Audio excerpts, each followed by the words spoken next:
Salam alaikum wa rahmatullahi wa barakatuh. Maintenant, nous sommes arrivés à la partie prolongement par continuité en un point. Voilà, vous avez 6 fonctions. On va traiter 6 fonctions. Je vais faire un rappel. Qu'est-ce que c'est que le prolongement par continuité en un point? Voilà. Soit f une fonction numérique, soit f, prolongement, soit f une fonction numérique non définie en x0, non définie en x0, non définie en x0, que ça veut dire? C'est-à-dire que x0 n'appartient pas à DDF. DDF n'appartient pas à DDF. Et admettons, une limite, une limite L en x0. L en x0. C'est-à-dire que limite quand x tend vers x0 de f de x égale L.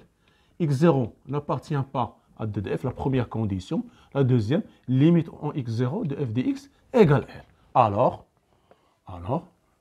la fonction g définie sur d de g égale d de g égale d de f, union le singleton x0 défini par g de x égale f de x, c'est x différent de x0, c'est-à-dire x appartient à d de f. Et g de x0 égale L. Cette fonction est continue en x0, est appelée, cette fonction g est continue x0 est appelée prolongement par continuité, prolongement par continuité en x0. Vous avez deux conditions. Il faut que x0 n'appartient pas à DDF. La deuxième condition, limite quand x0 de f de x égale un réel fini, une limite finie. Donc, il existe. Alors, la fonction g définie sur d de g égale d de f, union le singleton e0, définie par g de x égale f de x. Si x appartient à d de f, c'est-à-dire x différent de x0, et g de x0 égale L. Cette fonction g est continue au x0 et appelée prolongement par continuité au point x0. Au point x0. Voilà, c'est ça le prolongement par continuité. Il y a deux conditions. Voilà. C'est ce qu'on va voir dans les exercices, les fonctions qu'on va traiter. Voilà, là vous avez la première condition, vous avez la première fonction, f de x égale racine x plus 2 moins 2 sur 2x moins 1. Pour x égale 2x moins 2. Pour x égale 2. Ici 2, 2 n'appartient pas, parce que si je remplace ici 2, j'aurai 4, car racine de 4 c'est 2, 2 moins 2, la première condition, 2 n'appartient pas à DDF. Maintenant, je vais calculer la limite. Limite quand x tend vers 2 de f de x égale, voilà le premier mètre, deuxième point, voilà, limite quand x tend vers 2 de racine x plus 2 moins 2 sur racine 2x moins 2. Je vais multiplier par l'expression conjuguée en bas et haut. Vers 2. Donc ici, x plus 2 moins 4. Ici, j'aurai 2x moins 4. Ici, j'aurai racine de 2x plus 2. Ici, racine de x plus 2 plus 2. J'ai multiplié, j'ai brûlé une étape. J'ai multiplié l'expression conjuguée de cette en bas et en haut. J'aurai a au carré moins b au carré. Donc, ici, voilà le conjugué de cette quantité. Et là, le conjugué de dénominateur, le voilà. Donc, j'ai multiplié, j'ai enlevé la racine. Donc, j'aurai limite comme x tend vers. Je pense maintenant, vous savez parfaitement ici. Donc, ça fait x moins 2. Ici, je peux facteur de racine 2x plus 2. Ici, j'aurai deux facteurs de x moins 2. x moins 2, facteur de racine x plus 2 plus 2. Voilà. Donc, ceci va donner, ici, donc, égale, limite, quand x tend vers 2, 2 racine 2x plus 2 sur 2 facteur de racine x plus 2 plus 2. Voilà. Donc, ça fait ici, je remplace, j'aurai 4 sur 2 fois 4. Ça fait, donc, fois 4 égale 1 demi. Donc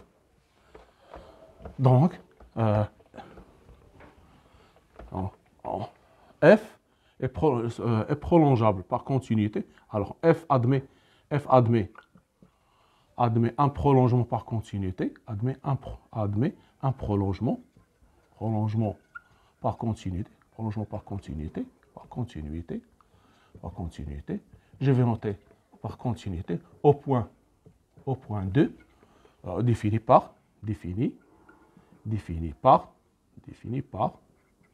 g de x égale f de x, c'est x différent de 2, et g de 2 égale 1 demi. Voilà, c'est ça.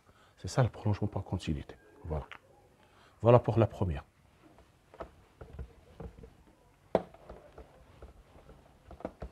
Pour la deuxième fonction, vous avez, deuxièmement, f de x égale x racine de x moins 1 sur racine x plus 3 moins racine 3x plus 1 à x égale 1. Voilà. Donc, si je remplace ici 1, j'aurai 2. 2 moins 2, c'est 0. Donc, 1 n'appartient pas. On a 1 n'appartient pas à 2 de f. Voilà. Deuxième chose, je vais calculer la limite. Limite quand x tend vers 1 de f de x. Égale limite quand x tend vers 1 de x racine de x moins 1 sur racine de x plus 3 moins racine 3x plus 1. Je vais multiplier l'expression conjugée en bas et en haut. Donc, limite quand x tend vers 1. Ici, je multiplie x3 moins 1, parce que x3 moins 1, x racine de x moins 1 facteur de x racine de x plus 1 égale x racine de x au carré moins 1, c'est-à-dire x3. x3 moins 1. Voilà. Donc, ça fait x3 moins 1. x3 moins 1, ici, voilà, ici je vais multiplier par l'expression conjugée, ça fait x racine de x plus 1. Ici j'aurai x moins 3 moins 3x plus 1. Voilà. Ici je vais multiplier par l'expression conjugée, donc ça fait racine de x plus 3 plus racine de 3x plus 1. Voilà. Donc ici j'aurai x moins 1 facteur de x au carré plus x plus 1, facteur de racine x plus 3 plus racine 3x plus 1. Ici, j'aurai, ça fait ici plus 3, ça fait 2 moins 2x. 2 moins 2x, 2 moins 2x, 2 moins 2. Ça fait ici x moins 3x, ça fait moins 2x. 3 moins 1, ça fait. Je peux l'écrire de la façon, donc, égale 2, 1 moins x. Voilà, j'ai factorisé par 2. Je pense que vous avez compris. Ici, j'aurai 2 moins 2x, c'est-à-dire 2 facteurs de 1 moins x. Ici, j'aurai x racine de x plus 1. Donc, ici, j'ai ici x moins 1, x moins 1. Je peux factoriser par moins 1 et simplifier. Donc, j'aurai moins x au carré, ou bien je vais écrire 1 moins x, facteur de x au carré plus x plus 1, racine de x plus 3, plus racine 3x plus 1 sur 2 facteurs de 1 moins, limite quand x tend vers 1, limite quand x tend vers 1, donc 2 facteurs de 1 moins x, facteur de x racine de x plus 1. D'accord, voilà. Donc ça va donner limite quand x tend vers 1, donc ici moins x au carré plus x plus 1, facteur de racine x plus 3 plus racine 3x plus 1. Voilà. Sur 2 facteurs de x racine de x plus 1. Voilà. Donc, il suffit de remplacer maintenant. J'aurai donc égal. Ici, c'est 3 moins 3. Ici, j'aurai 1 moins 1 plus 1 plus 1 plus 1, ça fait 3. Ici, j'aurai 2 plus 2, ça fait 4. Fois 4 sur 2 fois 2. Fois 2. Donc, ça fait moins 3. Ça fait moins 3. Donc, f admet un prolongement. Admet un prolongement par continuité. Prolongement. Bon, par continuité. Continuité. Au point 1. Au point 1 défini par g de x égale f de x, c'est x différent de 1, g de 1 égale moins 3. Voilà, c'est ça le problème.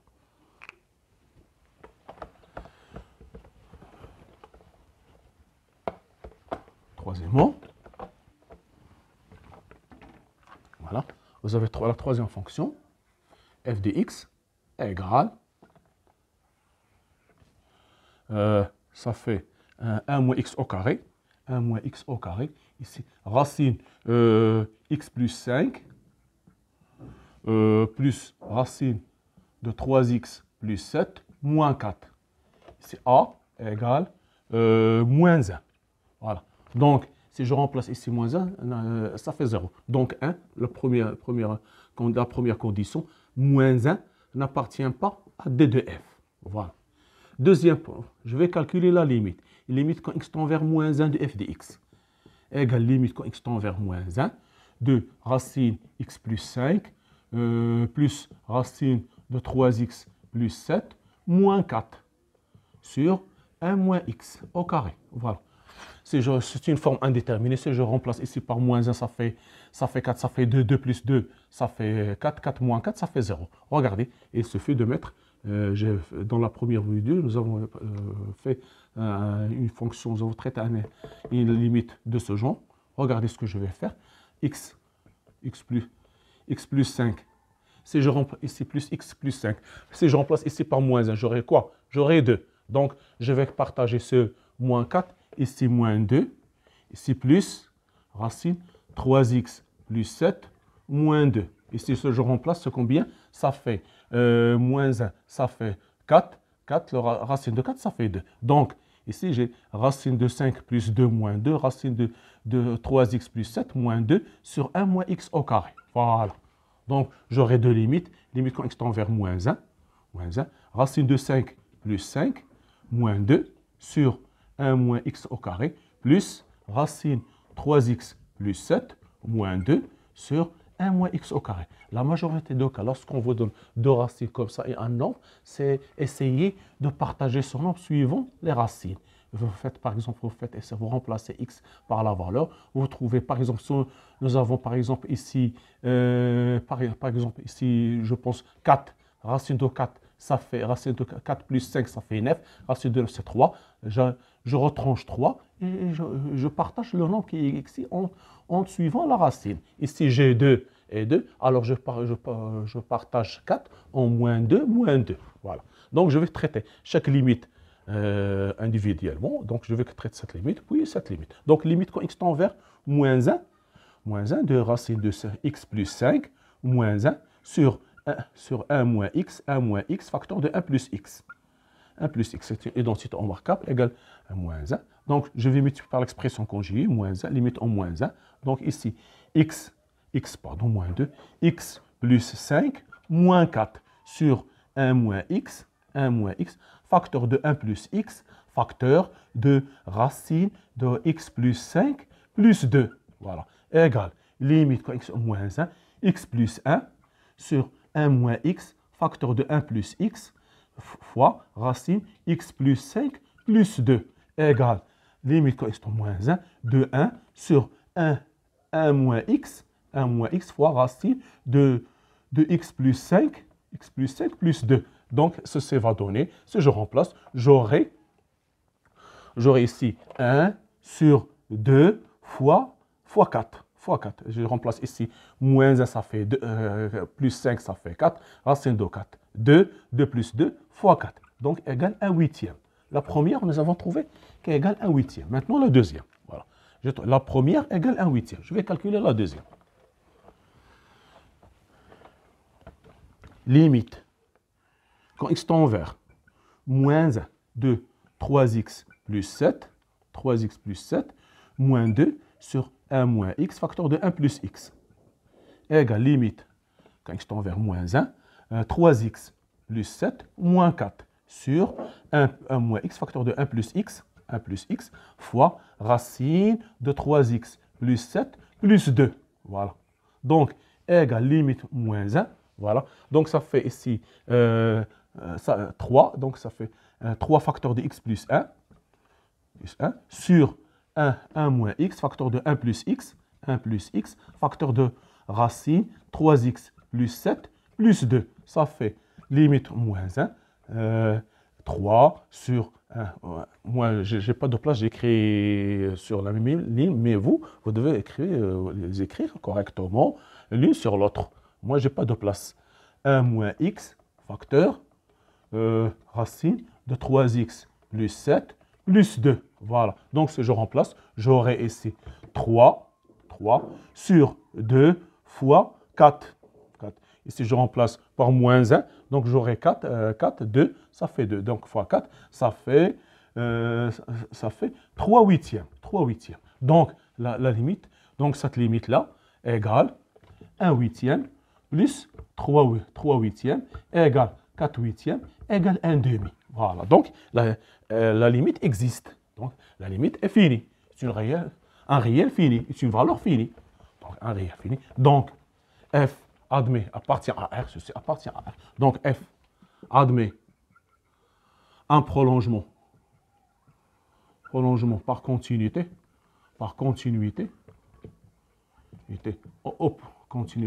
au point moins 1, défini par g de x égale f de x, c'est x différent de moins 1, et g de moins 1 égale 1 demi. Voilà. Voilà, c'est ça. Voilà pour la troisième. Pour la quatrième.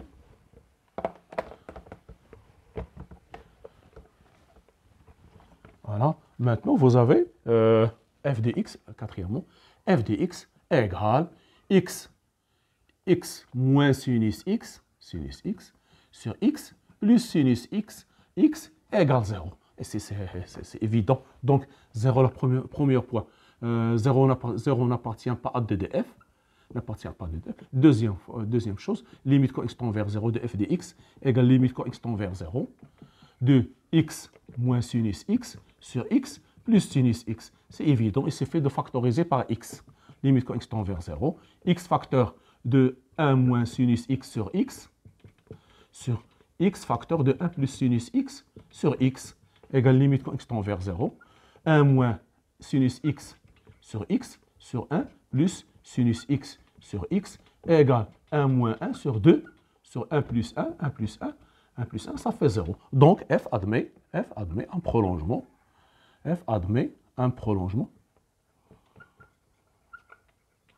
Par continuité.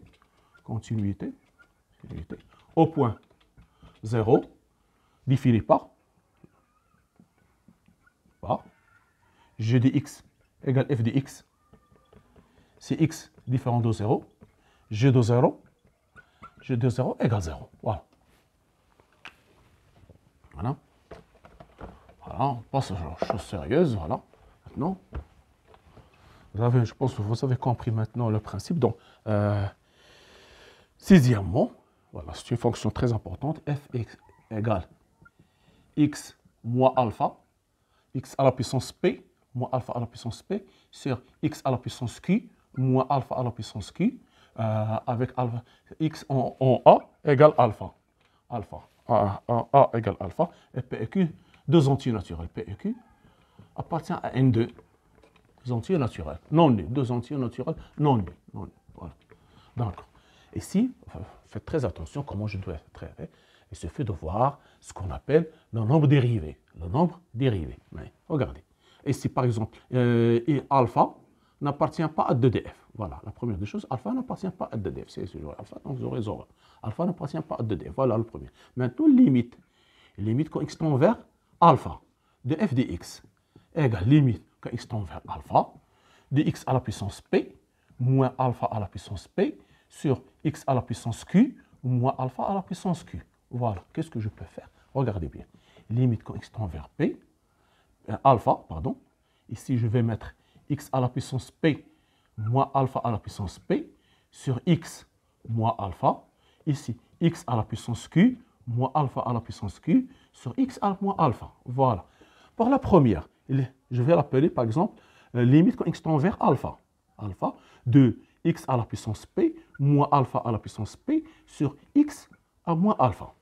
Par exemple, je vais considérer une fonction phi de x est égale x à la puissance p.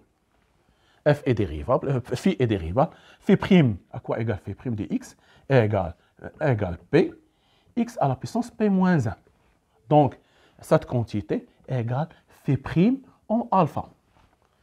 C'est ce qu'on appelle le nombre dérivé. Ici, je peux le mettre comme ça, égale, voilà, égale, limite quand x tend vers alpha de phi de x moins phi de alpha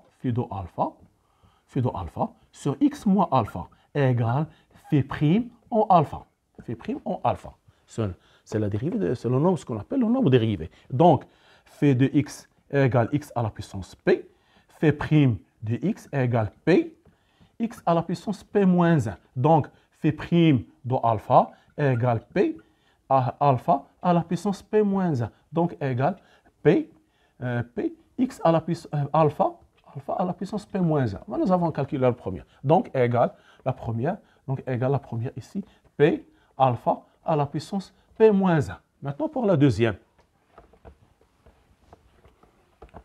Limite quand x tend vers alpha de x à la puissance q moins alpha à la puissance q sur x moins alpha. De même, je vais considérer psi de x égale x à la puissance q, donc égale limite quand x tend vers q, limite quand alpha, de psi de x moins psi de alpha sur x moins alpha égale psi prime de alpha qui est égal ici, psi prime de x égale q, x à la puissance q moins 1. Donc égale alpha égale q, alpha à la puissance q moins 1. Donc égale q, alpha à la puissance q moins 1. Voilà. Donc, égale P sur Q, ici, alpha à la puissance des propriétés de puissance, P moins 1 moins Q moins 1, égale P sur Q, alpha à la puissance P moins 1 plus Q moins Q plus 1, égale P sur Q, alpha à la puissance P moins Q. Voilà. Donc, appartient à R. Donc R, voilà, on va dire, donc F admet un prolongement par continuité. F admet un prolongement par continuité en alpha, défini par, faites très attention sur le nombre dérivé, est très utile dans les calculs des limites, défini par g de x égale f de x, c'est x différent de alpha. Et g de alpha égale P sur Q, alpha à la puissance P moins Q. Alpha, nous avons dit alpha est non nul. Alpha appartient à R, non nul. Voilà, ça fait appel, on fait appel à le nombre dérivé. Pour la dernière fonction, vous avez, voilà, f de x égale, f de x égale 1 sur 5 moins x au carré, 1 moins sinus px sur 10. Pour x égale 5. Pour a égale 5. A égale 5. Voilà. Donc, 5 n'appartient pas à d de f.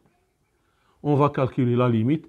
Limite quand x tend vers 5 de f de x égale limite quand x tend vers 5, 1 sur 5 moins x au carré, 1 moins sinus px sur 10. Voilà. Ici, je vais poser un changement de variable. T égale 5 moins x. X tend vers 5, équivalent que t tend vers 0. Donc, j'aurai ici, c'est-à-dire que x égale 5 moins t. Donc, j'aurai limite quand t tend vers 0, voilà, de 1 sur t au carré, voilà. Ici, j'aurai 1 moins sinus p sur 10, facteur de 5 moins t, voilà. Donc, égale limite quand t tend vers 0, 1 sur t au carré, 1 moins sinus pi sur 2 moins pt sur 10, pi sur 2 moins pt sur 10, égale, parce que 5 pi sur 10, c'est p sur 2. D'après la propriété des fonctions sinus, donc 0, 1 sur t au carré, 1 moins cosinus p, pt sur 10. Voilà. Donc, que je peux l'écrire égale limite quand t tend vers 0, de 1 moins cosinus pi t sur 10 sur t au carré. Donc, pour avoir le même angle, je vais faire ici, je vais multiplier ici. J'ai besoin, je vais mettre ici p au carré sur, ou bien je vais mettre ici p sur 10 au carré, et ici p sur 10 au carré. Pourquoi? Pour avoir cette limite. Limite quand y tend vers 0, de 1 moins cosinus y sur y au carré égale 1 demi. J'ai t au carré, mais il suffit d'avoir pt, le tout au carré. Donc, égale limite quand t tend vers 0. Ici, p au carré sur 100. Et sur 100, voilà. Ici, 1 moins cosinus pi t sur 10. Ici, pi t sur 10, le tout au carré. Voilà, au carré. Donc, j'ai le même angle. Je peux, par exemple, poser ici y, cette quantité. Par exemple, y égale pt sur 10. Et t tend vers 0, équivalent que y tend vers 0. Donc, j'aurai ici limite quand y tend vers 0, p au carré sur 100, 1 moins cosinus y sur y au carré, qui est égal pi au carré sur 100 fois 1 demi égale p au carré sur 200. Voilà. Donc, f admet un prolongement par continuité. F admet un prolongement par continuité au point 5 défini par g de x égale f de x, c'est x différent de 5, et g de 5 égale p au carré sur 200. Voilà. Voilà, c'est pour les gens qui veulent, pour les fonctions que vous avez, le prolongement par continuité dans le manuel MOFID. J'ai traité dans les années précédentes, j'ai traité presque toutes les fonctions. Vous pouvez retourner au playlist où vous trouvez les fonctions de correction des exercices de MOFID. Merci de votre attention. La prochaine vidéo, Inch'Allah, soyez au rendez-vous.